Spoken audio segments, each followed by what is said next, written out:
स्वागत है मित्रों हमारे चैनल दलित चेतना और दलित महिला कहानीकार में। पुस्तक की लेखिका हैं डॉक्टर सरोजनी वेडंगी। चलिए पुस्तक का आनंद लेते हैं।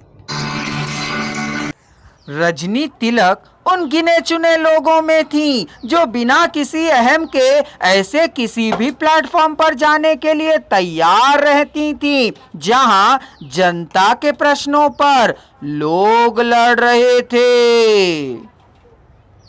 वंदिता कमलेश्वर। वंदिता कमलेश्वर हिंदी की सुप्रसिद्ध दलित कहानीकार हैं। इनके साहित्य में दलित मुक्ति का स्वर मुखरित हुआ है। इनका जन्म 27 जुलाई 1981 को हुआ था।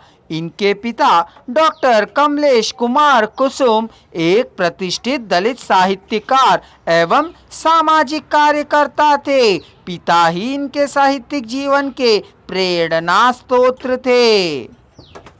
इन्होंने 12वीं कक्षा तक की पढ़ाई की थी। इनकी रुचि पिता के कारण ही साहित्य की ओर हुई। उन्हीं की प्रेरणा से इन्होंने कई बाल कविताओं की रचना की।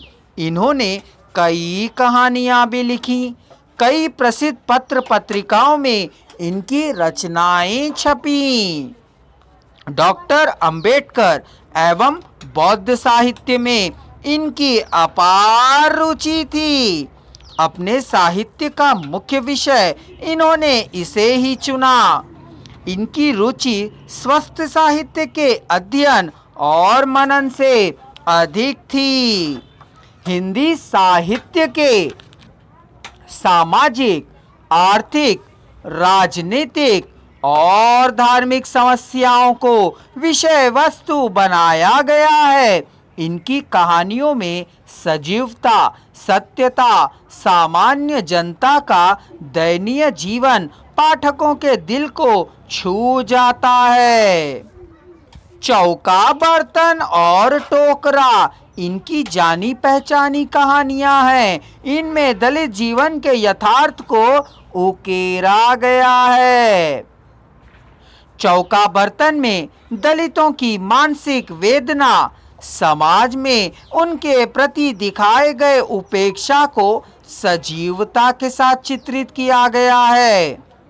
हर निम्न वर्ण अपने से निम्न वर्ण की खोज में रहती है। इसी मार्मिक और रूढ़िवादी सत्य को लेखिका ने इसमें चित्रित किया है। लेखिका ने चौका बर्तन कहानी में दलितों के पेश से संबंधित संवेदनशील विषय को उकेरा है। इसी प्रकार टोकरा कहानी में यह चित्रित किया है कि चाहे वह निम्न वर्ण का हो या उच्च वर्ण का, उसके समक्ष जीविका की समस्या ही सबसे बड़ी समस्या है। एक पंडित के द्वारा पेट के लिए मजदूरी कराकर लेखिका ने सिद्ध किया है कि कोई काम ऊंचा नीचा नहीं होता।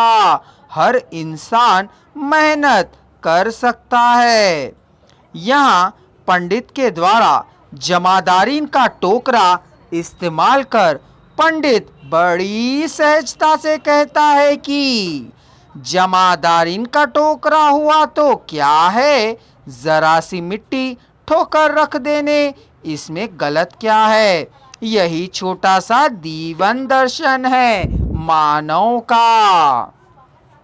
वंदिता कमलेश्वर ने अपनी कहानियों के माध्यम से वर्ग की, समाज की स्थापना की कल्पना की है। उन्होंने अपनी रचनाओं को दलित समस्या को उजागर करने और उनके समाधान हेतु रचा है। लेखिका ने अपनी समस्याओं के माध्यम से समाज सुधार का कार्य किया है।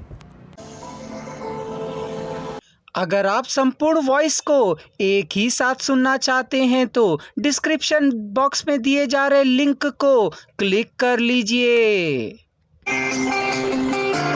संपूर्ण पुस्तक की जानकारी प्राप्त करने के लिए चैनल को सब्सक्राइब करिए और अगला वीडियो देखिए।